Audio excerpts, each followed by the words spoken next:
Hey, beautiful soul. You're listening to the Rising into Mindful Motherhood podcast, your weekly dose of fertility wisdom. I'm your host, Dr. Katie Wood. I'm a barefoot mama bear, pharmacist, and integrative fertility coach. This is your go-to podcast for all things to naturally nourish your fertility, embody womb healing, and reclaim your feminine power to accelerate your path to pregnancy. My expert guests and I will be having intentional conversations to discuss the many facets of a thriving, fertile foundation, natural wellness, and how we grow and transform as women on our journey to motherhood. So let's dive in, shall we?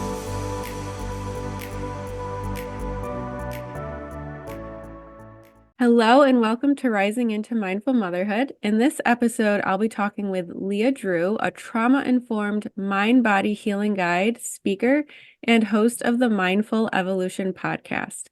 Her mission is to empower others with the awareness and tools needed to optimally support their physical, mental, and emotional health and healing. And I absolutely love this next part in her bio. So Leah helps others turn their wounds into wisdom and pain into power so they can catalyze their healing and growth, enhance their relationships, step into their fullest self-expression, and reclaim their quality of life. In this episode, we'll be diving into all things trauma healing, inner child healing, shadow work, feminine embodiment through the lens of fertility. So welcome, Leah. I'm so excited to have you on the podcast. She is in Costa Rica right now, so I absolutely love that. And I'd love to just jump right in and kind of quickly touch on how this healing work came to be in your life. Yeah. First of all, thank you for having me, Katie. I'm so excited that we're here and we're finally getting able to connect and bring some value and some just have some awesome conversation because I think a lot of people are in similar shoes as maybe where I was when I started this healing journey. And I was just feeling so overwhelmed by life. I was feeling so stressed. I was unfulfilled. I was unhappy. I was navigating a lot of chronic physical pain, mental and emotional pain and challenges. And I just was like, I felt like the whole weight of the world was on my shoulders. And I knew that there was more. I knew that I could have a life without pain. I knew I could have a life without all the emotional and mental challenges. I knew I could have a life without all the emotional dysregulation that I was experiencing. And like more than anything, I wanted to feel so grounded. And I wanted relationships that were like filling me up versus draining me. Like we all, I'm sure, have an understanding of like those energy vampires in life. And I just was so tired of that happening in family, in friendships, in relationships. And so I really got to a place where I was fed up with it. And, you know, sometimes we have to hit ground zero before we actually start to climb up the ladder, per se. And I got there. I had some really scary mental and emotional. I'd say I faced myself in a quite a scary way in the mirror, mentally and emotionally. And it was at that point where I realized that I have the opportunity to create change and I'm the creator of my life.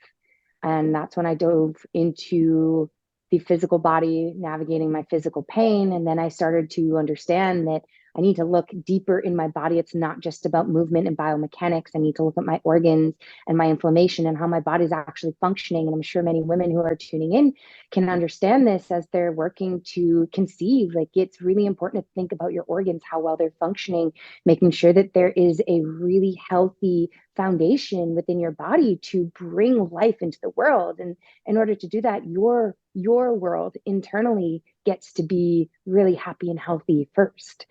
And then I started understanding how emotions and trauma influence physical pain, influence chronic disease, influence the expression of symptoms. And that's when I started putting all of these together into this mind body connection and understanding that physical, mental, emotional, and energetic impact that everything in the environment around us has on our being, on our bodies, on our temples. And like women are so powerful and we have the most incredible bodies that get to bring these, literally we birth humanity into the world. Like how freaking awesome are we? Yeah. We get to treat our bodies with the love and kindness and respect and gratitude that it's so worthy of. And once you start to do that, you start to step into your power, and like your whole life starts to change when you own your power and you see your worth, and you can honor that every single day. I love everything you just said. And I feel like, everyone's experience is different, but that like rock bottom that you described, I feel that that's where a lot of women go and they hit rock bottom, especially when they've been trying to conceive for so long and maybe they've tried IUI or IVF multiple cycles and it didn't work and they really just lose themselves and become so disconnected. And I think that fertility and preconception in and of itself is like this beautiful like portal vortex where you can really dive in and experience that power that you were describing. Like women, like we are just badasses, and like you said, we birth humanity. We can bring in children from the spirit realm to the physical earth realm. I feel like we don't even give ourselves the credit that we deserve, and society really kind of dims our light in a sense, and just so many beautiful things. So I love that your story has brought you here and you look glowing and so happy right now. So I think obviously whatever it is you've been doing has really, really changed your life. So now it looks like you're doing this work to help others as well, correct? Yeah, and I appreciate you offering that reflection that I'm glowing because first of all, I love talking about this and it does really light me up. And it's this is a really beautiful reminder. It's the only podcast I have yet to record while in Costa Rica, and just it brings me so much love and fulfillment. And that's one of the things that I always work with women on is you are badass goddesses, queens that can literally create anything your heart desires. And society doesn't teach us how to connect with ourselves, as you mentioned. It actually teaches us to be disconnected, and it can be really frustrating when you hit ground zero and you're like, oh my god, I'm miserable, I'm unhappy, I don't know what to do. And there's not a whole lot of like holistic guidance from the general Western medical community, right, that's helping us through chronic situations and chronic care to help guide us home to ourselves. Like we're not taught how to do that growing up. And it requires you to listen to your body to understand when you're dysregulated, to understand when your body's out of harmony. And coming back to what you mentioned, like you complimented me in me glowing this morning. And I'm not gonna lie to you, like this trip has been a really, really hard experience for me. It's been incredibly dysregulating. It's been triggering AF. It has been full of really intense challenge and suffering. And, I'm really grateful for the self regulation tools that I have in my life, the things that I've learned over the years, because I've learned how to support myself through all the chaos, through all the challenge, through all the suffering, through all the darkness. And something I've been talking about a lot this week is, as humans, we want this love and we want this abundance and we want this beauty and we want this light and we want this gratitude. We want these freaking incredible experiences and we want to expand into those experiences. But the thing is, we're on a spectrum. And so as you expand in one on that one end of all the beauty and all the light and all the incredible experiences, you also expand on the other end and you get to learn how to hold the capacity for both, not just the beautiful and the light and the incredible things, but also the darkness and the suffering and the pain and the challenge. And as you start to come home to yourself, learn how to listen to your body, and as you start to really learn how to connect with you and self-regulate and prioritize your self-care and your self-worth, what starts to happen is you start to realize that you can hold all of it, that you trust yourself in your ability to support your way through the entire experience, even the darkness, even the challenge, even the pain, even the suffering. And you know that on the other side of that, there's more expansion on the other end, and that love and that abundance and that gratitude. And so, thank you for that reflection because it feels good to receive as I've been in the depths of some really challenging experiences in Costa Rica. But again, it's like coming back to the point here, it's we aren't taught how to connect with ourselves and we aren't taught how to self-regulate and we aren't taught really how to support ourselves through some of these really challenging things that are inevitably going to happen as human beings, Mm. right? Whether that's chronic disease, whether that's chronic pain, whether that's not being able to conceive or having challenges with conceiving. You can conceive. It's just a matter of getting your body to the place where it gets to be able to nurture another life. And you get to nurture your life first in order to do that. Mm. And we are raised in a society of people that are people pleasing everywhere around us. What can I do for you? We're not being taught how to think about, what do I need for me?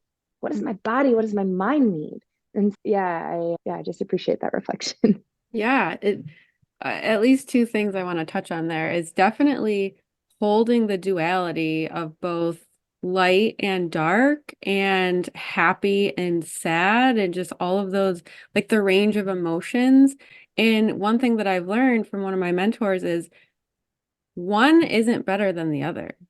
Yep. That's just like what we've been taught. Being happy isn't necessarily a better emotion than being like sad or angry or any of those things. So really being able to hold that duality, which I feel as women, we have been like created to do that, right? Our follicular phase, very energetic, more upbeat, more sensual, more creative. And then being in that luteal phase, energy is getting lower, kind of deeper, darker, being more introspective and things like that. So we are literally Absolutely. like the best human to be able to do that. And then I just want to go back to the very beginning. And I think that this is just a beautiful reminder to have is even someone like yourself, just because you do this healing work, that doesn't mean that it's oh, check that off the list. Okay, I healed this. I've regulated my nervous system. I never have to revisit that again. No, like it's like a daily thing for me at least. Like I'm at home working on my business with a 4-year-old, like lots of triggering things happening, right? Being an entrepreneur, motherhood, it is a daily thing that you have to be able to work through. And like you said, you had the tools to really help ground yourself in kind of the more challenging experiences that you are having in Costa Rica. And I think that, like you had mentioned, a lot of us don't have those tools, and society does not empower us, definitely not, and they don't educate us to be able to do that. I just Yeah. really wanted to touch on both of those beautiful things. And I would really love to help you describe or define for the audience, because I know for me, I feel like my really deep healing journey started in 2020, 2021, and I had no idea what trauma was. Like in my mind, it was like, okay, I was never sexually abused, I was never physically abused, not even necessarily verbally abused either. And I feel like a lot of times that's where our minds go, like the really kind of severe forms of trauma. So I had no idea. I was working with a coach at the time, and that's a lot of the things that she focused on, and I felt completely lost. Oh, I don't even know what that is. Do I even have any trauma? What does that look like? So I would love to kind of hear your reflection on that. Yeah, totally. And I just also, before we shift into that, I wanna say I love how you brought this aspect of duality into the feminine cycles, into the menstrual cycle. I think that I've actually never had a conversation about that duality within that, and you're so right. We do have both of those intensities there.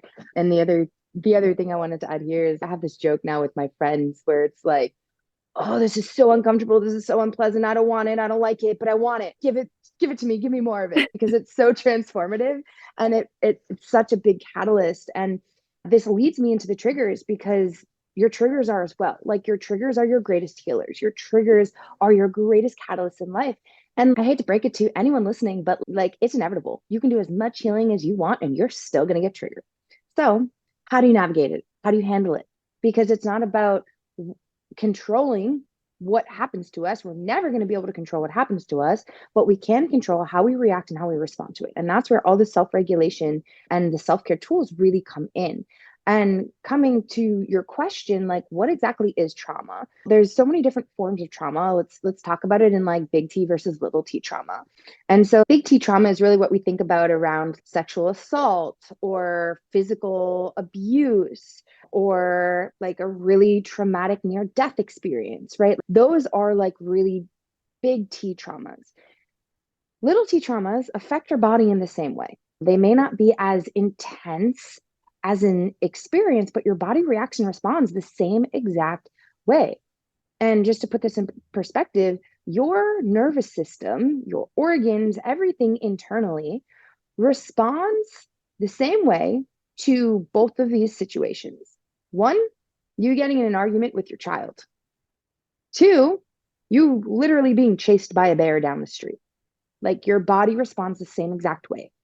And having compassion for yourself and not comparing, because the moment that you start to compare, you actually start to take away a lot of the power that exists in the experiences, a lot of the transformation that exists in your experience. You cannot compare your experience to anyone else. And even if you try, at the end of the day, when we come down to the cellular level, your body is responding the exact same way as their body is. So something to think about. And when we talk about these little T traumas, they can be like small little stressors, right? Getting in the argument with a spouse or having frustration with your child drawing all over the walls or maybe having some smaller trauma around things that maybe your doctor has said to you as you've been trying to conceive, right? Words can leave imprints as well. And the way that I like to describe little T trauma is we have this thing called a neural edge. And a neural edge is like this wall or this ceiling where our body feels safe within. And once we pass that neural edge, that's when our body starts to shift into fight or flight. And you can work to raise that ceiling and expand that ceiling as you start to dance along the line of that ceiling, right? Pushing it a little bit, noticing and tuning in when, okay, I'm slightly past my neural edge. I'm a little bit dysregulated, but I can now use my tools to come back into my safe space. And as you start to work with that, you can actually start to expand your capacity for experiencing stress. And these little T's come about when we really surpass those ceilings and don't have as much awareness and maybe don't have the self-care or self-regulation tools at the time when we did surpass that ceiling, and have the ability to bring ourselves back into that safe space. And so those little T's I like to describe are like that moment when you like go a little too far past that ceiling.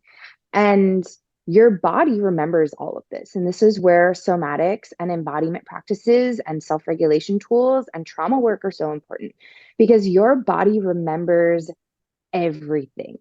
So almost, I don't know why I'm getting this like visual because we're talking to a lot of women here who likely have their own children or are going to have their own children. And you see like I see the woman the or anyone cleaning the floor and then the kids going through and like getting all their cute little dirty fingerprints and footprints like all over the floor, right? And maybe you buy a new rug and all of a sudden all the dirt's starting to collect in the rug and like it stays there until you do something with it, until you wash it, until you clean it.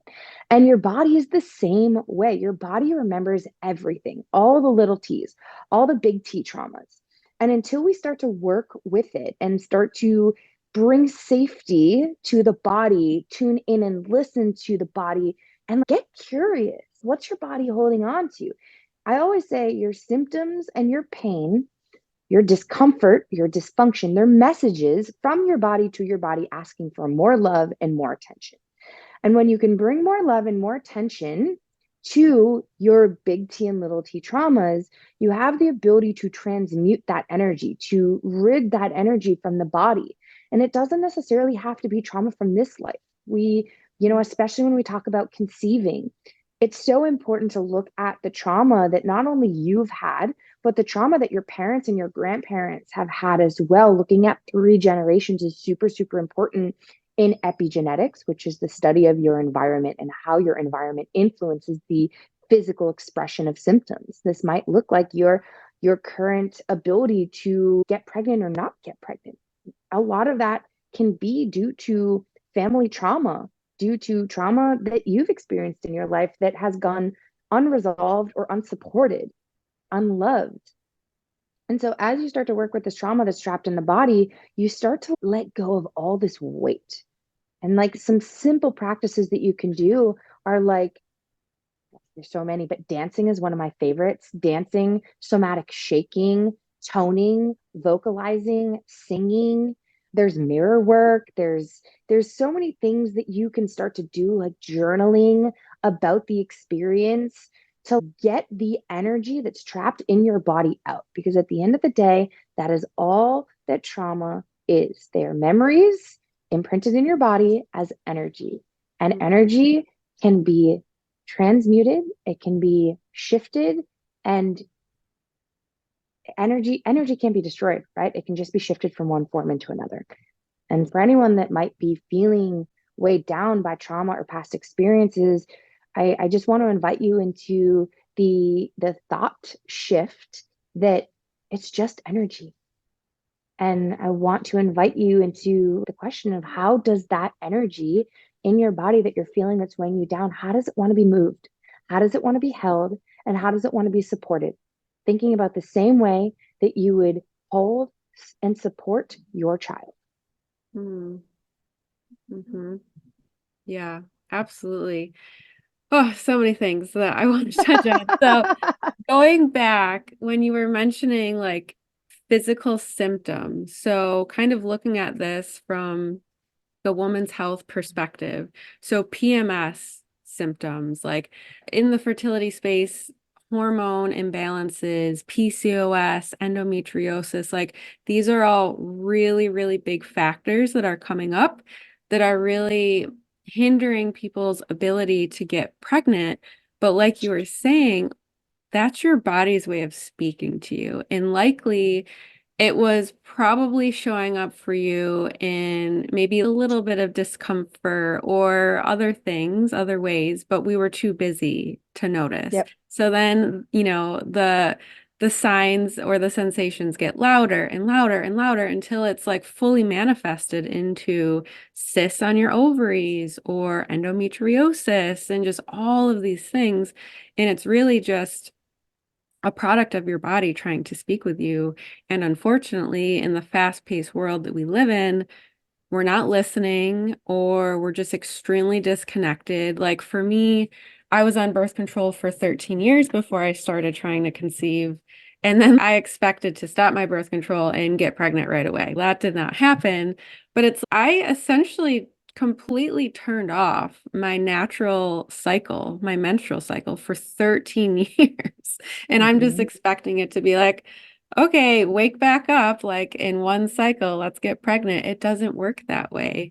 So I think taking this as an opportunity to come back home to yourself and not making yourself wrong or broken or blaming or shaming your body for really trying to communicate with you. And then another thing that I want to touch on is the fact that you brought up the epigenetics, looking at your parents, your grandparents, that transgenerational trauma. And because I don't know if you know this, or in case the listeners don't know this, when your grandmother was carrying your mother, like her eggs, you were basically developing when your mother was in utero. So anything that your grandmother experienced is going to have an imprint and an effect on you as well. Maybe your grandparents were immigrants and they experienced famine or war or just so many other different things, and all of those things can kind of drip down into your lineage. And I like to say that a lot of us are like in this beautiful awakening right now. And I think that anyone who has felt like a pull or an attraction to the work that you do or the work that I do, it's because you are ready to release a lot of this generational trauma for yourself, for your ancestors, and for your future children, like future generations. your kids, your grandkids. Yeah, Mm. I immediately knew exactly what fact you were going to drop when you started to say that, which is why I was dancing because it's so cool. And that's why, so many people are like, why? I don't want to look at my trauma. Why should I? It's in the past, right? Brush under the rug. Don't look at it. And it's like, because if you don't, you're going to pass it on to your children and to your children's children. And so, in my opinion, it's your responsibility, if you choose to take it, to support the health of your kids and your grandkids by choosing to support the health of yourself. And it all comes back to you get to lead as an example. And like to lead as an example is to, in my opinion, listen to your body, listen to those whispers, support yourself, heal yourself so that people in the future don't have to deal with the things that you didn't deal with. I Mhm. remember when I started going through my healing journey, like I was a little frustrated. I was like, why am I doing this work for my mom? Why am I doing this work for my grandmother? And then I'm like, I get to, one, and two, they didn't have the tools. Yeah. They didn't have the tools, right? And it's you can't be angry with yourself. Well, you can, but it's not fair for you to be angry with yourself in the past for not acting a certain way or not showing up in a certain way when you didn't have the tools to do it. That's not fair. That's not unconditional love for yourself in every single step of the way, in every single step of the journey.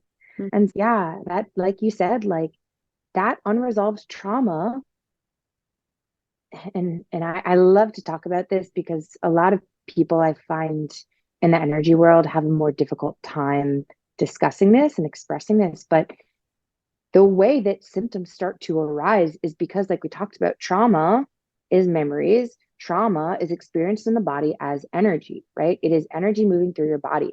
And when you have lower vibrational energies, or let's just say like dysregulated energies, because we know that a dysregulated energy feels very different than a regulated energy. When those energies are coursing through your body and you don't actually work with them and release them and transmute them, they stay. And what starts to happen is that energy starts to bring your body into a more stress state. You can feel it, right? Like when someone walks in the room unhappy versus when someone walks into the room super happy, you feel that in your body. And so that trauma and that energy that is now trapped in your body, what starts to happen is it starts to rev up your nervous system. And when your nervous system's revved up, your organs can't function optimally. Your cells can't divide properly, right? Like you go into fight or flight and you go into survival mode, and your body cannot heal in survival mode. And the longer you're in survival mode, where all these organs and all the functions of your body are turned down, now you cannot optimally fight off infection. You cannot optimally support all of the functions that every single one of your organs are meant to carry out, which is how we then start to end up with the symptoms, the PMS, the cysts, right? The pain, like all of these symptoms that you were addressing before, they arise because energetically speaking, the trauma prevents our body from being able to function in an optimal state. And Mhm. that starts to lead to all of the symptoms arising. It's like the dirt starting to trickle onto the rug and get caught in the rug and on the floor. Mhm. Absolutely. Yeah, it's stuck there and it's going to affect, your natural flow of energy in your body. And it's really just like calling out to you to look within and to heal and to release that trauma that has been there.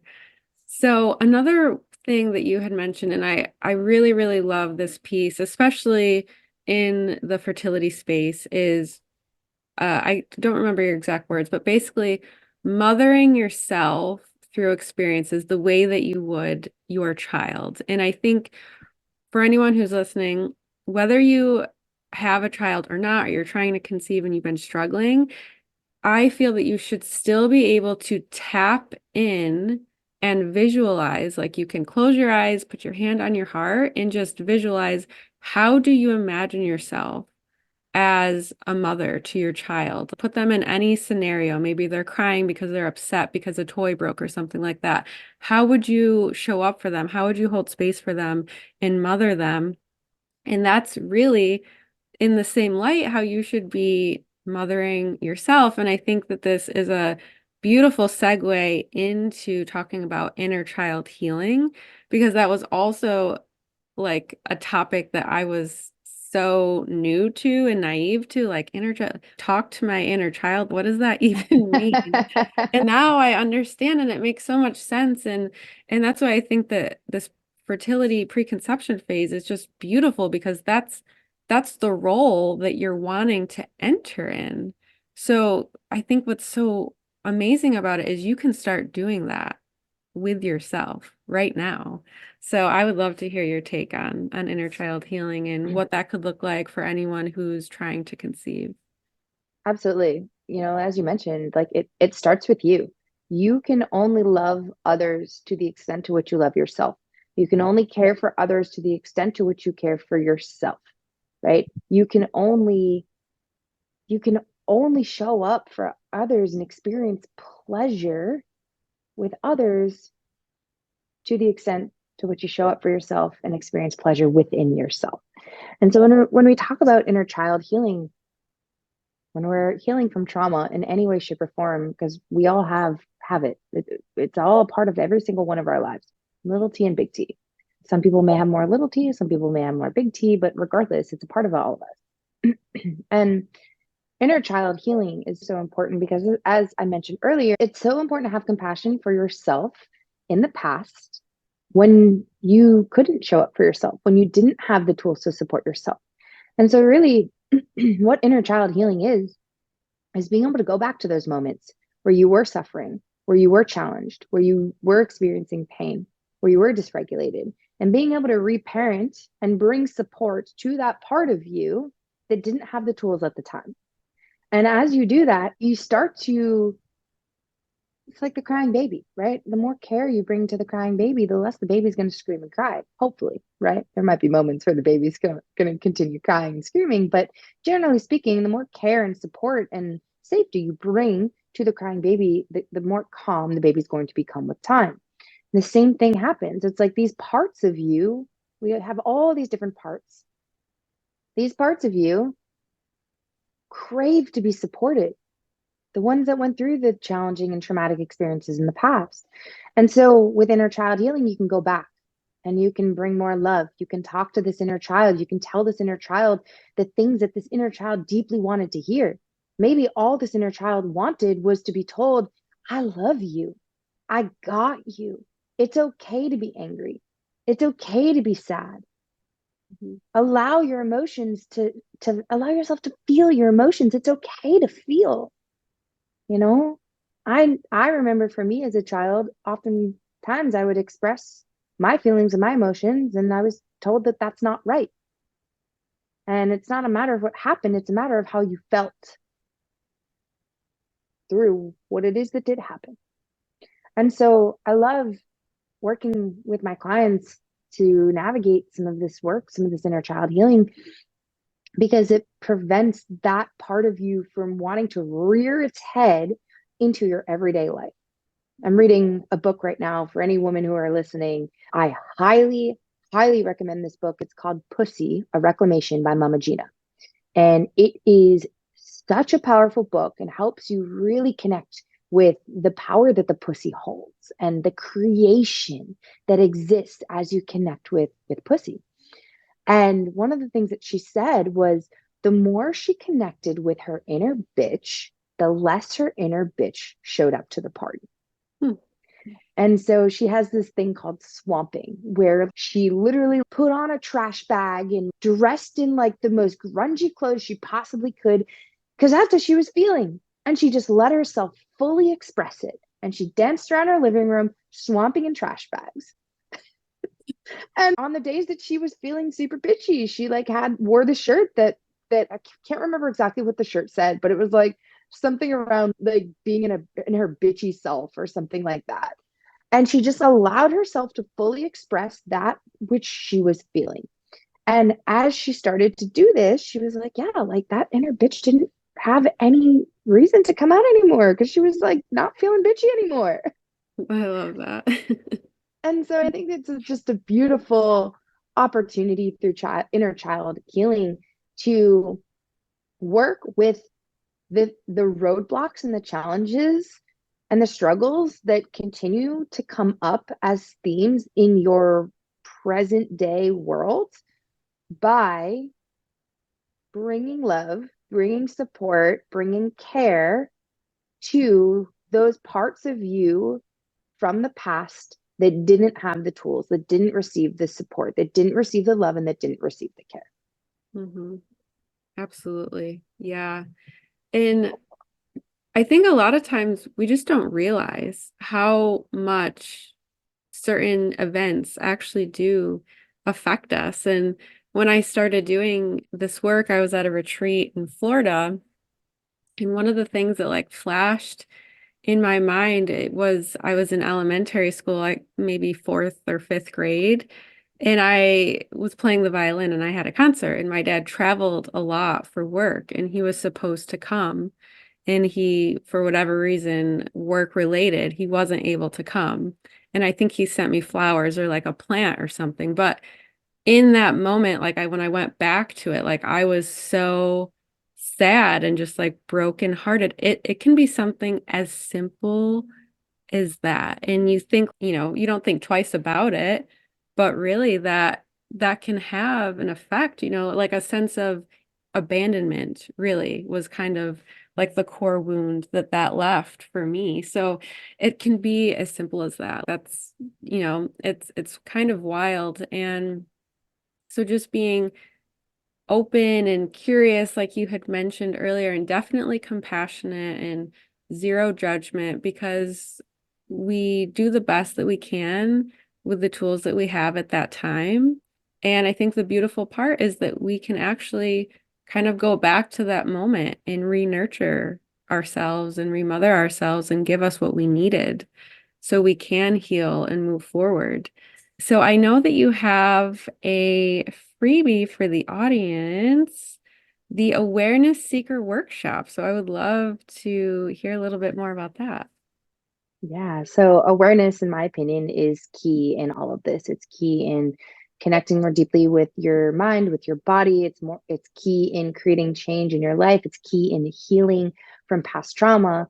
And so the Awareness Seeker Workshop is a beautiful opportunity, an experience, I like to say, because all of the things in my world are an experience, to really dive deeper into bringing awareness to the things that are currently holding you back, the things and the places where you keep getting stuck. And like through building awareness there, you actually have the opportunity to step a little bit to the side and start to implement optimal support so that you can create change in the areas that don't feel good and that are creating stagnancy, resistance, or just like challenge in your world. And so the Awareness Seeker Workshop is here to support you and seeing the things that maybe you haven't been shining a light on, to shine light on them, and then to start to create and implement like effective, supportive, and like changes that don't feel crazy overwhelming so that you can just start to take one little step to the side and then continue walking forwards on your path. And Mhm. so if you're looking to just build awareness around where you can implement changes to start to create shift and change in your life, in the way that you feel, in your ability to conceive, then I invite you to tune into the workshop and would love to hear your feedback and your experience with it. Yeah, that sounds amazing. So definitely go check that out. I think that it'll really help tie together everything that we talked about today. And it sounds like you'll learn some more tools and things like that that you can start utilizing in your everyday life. So tell us about your podcast, the Mindful Evolution podcast, and where the audience can learn more and connect with you. Totally. I hang out a lot on Instagram. I do a lot of free things. I go live a whole bunch, offer as much value as I possibly can, holding space, answering your questions. You can find me on Instagram at Mind Body with Leah. And my podcast, the Mindful Evolution podcast, it's such a passion project for me. I love it so much as I love this conversation with you. I love just bringing other people in to add incredible value. And my big thing is bringing more mindfulness to to the human race so that we can evolve in a more conscious way, so that we can have more tools to support ourselves, so that we're not finding ourselves at ground zero, having no idea what to do to support ourselves and to help us with moving forward. And so the Mindful Evolution podcast, my intention here is to bring as much awareness into your world, help you add tools to your toolbox, and help you be a more impactful leader in your life so that other people can look at you and be like, wow, she's doing that. She's feeling that. She's experiencing that. I want that too. And so we touch on a whole range of different topics, anything and everything that would be helpful for you to create change and start living a life that's happier, healthier, and fulfilling all the desires that you have in your world. Love it. Yeah, definitely go check that out. I checked out your podcast page earlier today and it definitely looks really cool. Your last episode was about your psilocybin experience. Definitely going to check that one out. So good. The last two episodes actually were all on plant medicine. The most recent was psilocybin with my best friend Barrett, and the one before that was all on using cannabis in a very conscious manner, and that was also recorded with one of my best friends, Ryan Sprague. Yeah, they great, great, great podcasts recently, and I keep going back and listening to them, and I'm like, oh, these are so good. Oh, I'll have to listen to that one too. So I work in a medical marijuana dispensary in New York. So Ooh, that's like a part-time gig that I do. So I'll definitely have to listen to both. So love that. you'll love them. So I'd love to just have you share anything that comes up for you, like any closing thoughts and words of encouragement for ladies who are on their journey to motherhood and are just really experiencing like the deep depths of lots of self-doubt and frustration and just anything that you have to offer for them. The first thing that comes up is that you are so worthy of everything that you desire. And your body has the ability to heal itself. It has the ability to create anything that you desire. And just again, coming back to what's your body saying to you? What are these whispers that that are happening? What are they saying to you? And how can you start to honor these whispers and pay more attention to your body? How can you bring more love to your body? Like, you are such an incredible goddess, and you have the ability to do anything you set your mind to, including create a child in your beautiful womb. And yeah, just like really wanting to invite the women listening to find more ways to connect with themselves. The ways that you want someone else to treat you, how can you treat yourself that way? The ways that you want someone else to love you and to support you, how can you love and support yourself that way? And how can you create the most incredible experience within yourself so that the outer world can learn from you and match that? That's what's coming through for me. Beautiful. Thank you. I love that. Thanks so much for being here, Leah, and from Costa Rica. It was a beautiful, beautiful conversation that I could probably go on all day long. So thanks so much. Thank you, Katie. It was such a pleasure. And thank you, ladies, for listening. Thank you so much for tuning in to the Rising into Mindful Motherhood podcast. If this episode resonated with you or gave you an aha moment, stop what you're doing right now and write a review. This simple act of kindness helps me get this podcast out to connect with as many women as I possibly can. I also have a special offer. If you send me a screenshot of your review, I will take $250 off one of my premium coaching containers. Let me know what resonated with you the most and why. So connect with me in my free Facebook community or tag me on Instagram. You'll find both listed below. Thanks again from the bottom of my heart for tuning in to this episode, and I'll see you next time.